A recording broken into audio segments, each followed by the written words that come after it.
Hi there, MD Snyder coming back to you to read a few more poems from my book, A Healthy Mind is Hard to Find. But you can find this book at your local bookstore. Just go in and ask them to order it for you. It's easily available to them worldwide at this point.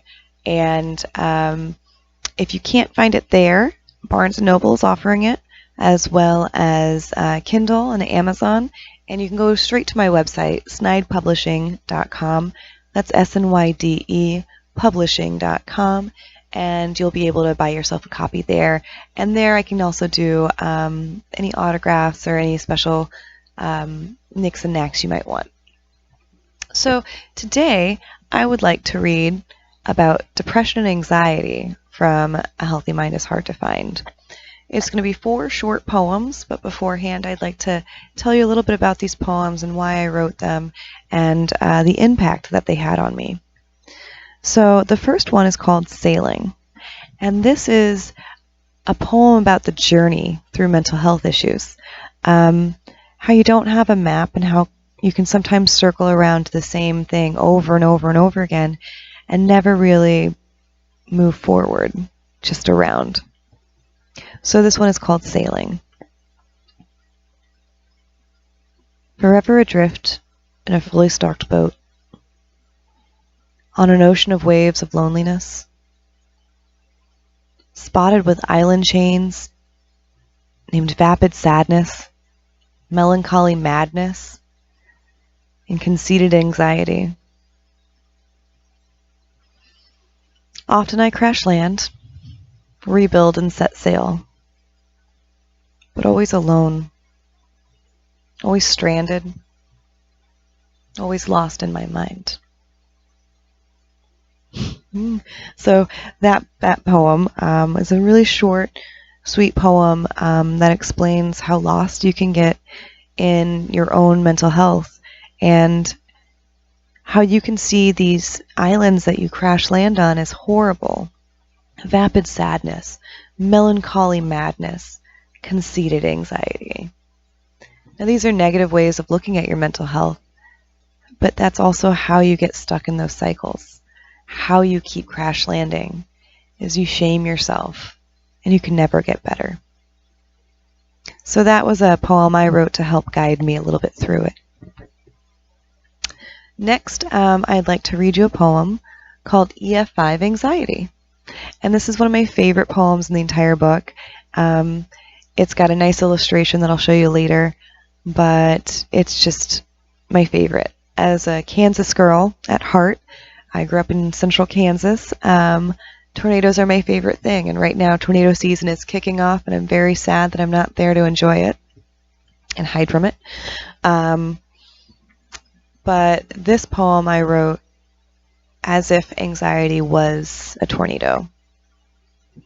So this is EF5 Anxiety.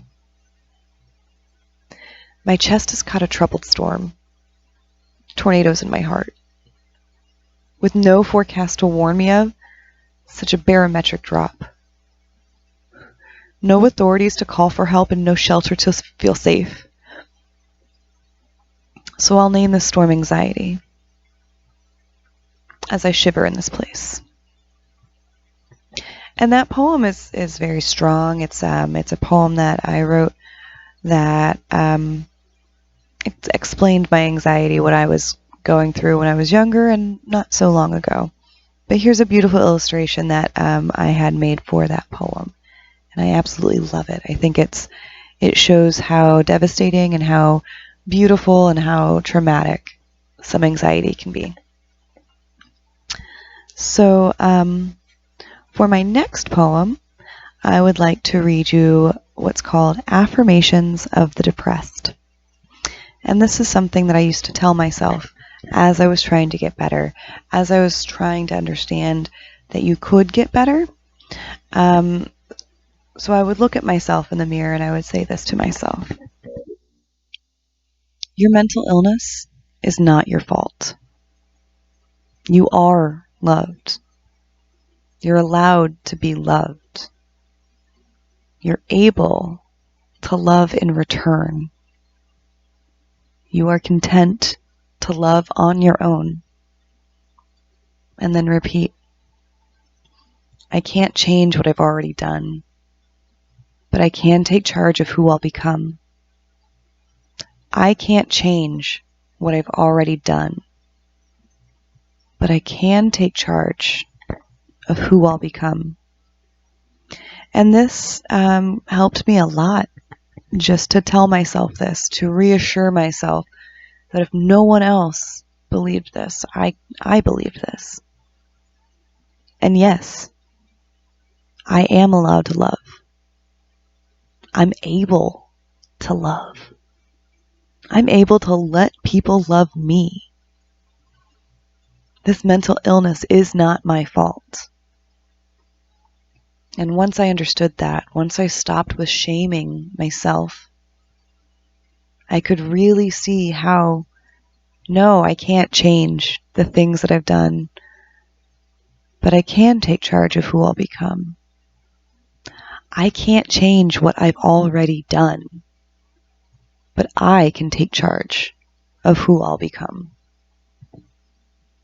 And while it sounds so simple, it's actually extremely difficult to do. It took me years and years of therapy to understand that and really take it in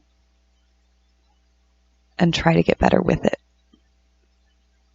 So my last poem I'm going to read to you is my second favorite poem in the book. It's called Fertile but Frail, and I really wish there was an illustration to go along with it. However, I just couldn't find one that I absolutely adored. So this kind of talks about my social anxiety and how I can be out in public, but sometimes my anxiety will pop up and I won't know what to do.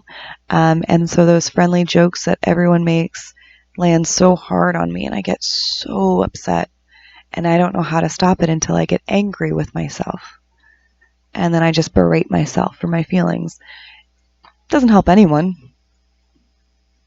But putting into words helped me understand it and work on it.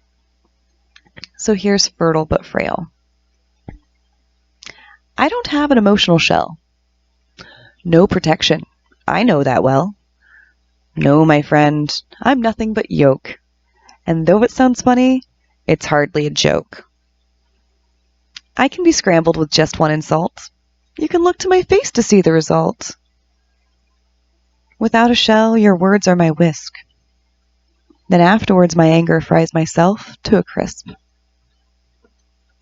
So when those things happen, when these jokes would happen, I'd get first upset with them, and then upset with myself for not being able to enjoy them and their humor.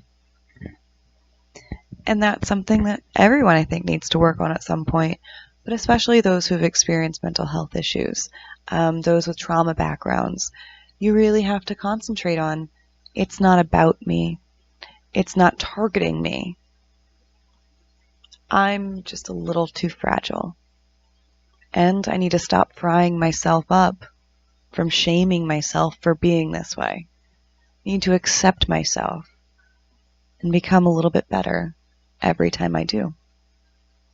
But first you have to acknowledge it.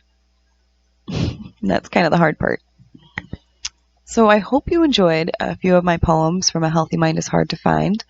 Again, it's out at local bookstores. You can ask them to order it at any point. You can also come to my website and order it there.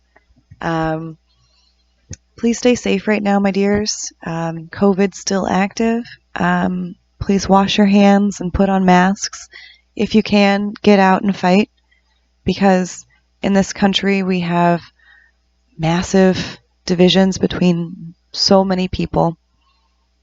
And yes, mental health issues do matter, but mental health issues also take place in the Black lives and in Black communities.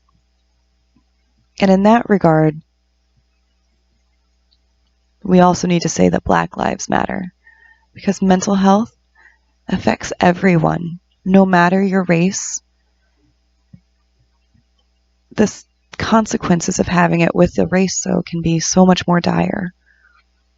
And so I'd like to finish this video with, please protest, please go out, Please do it peacefully.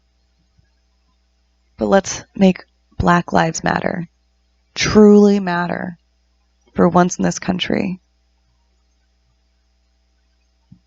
Thanks, and have a great day, y'all.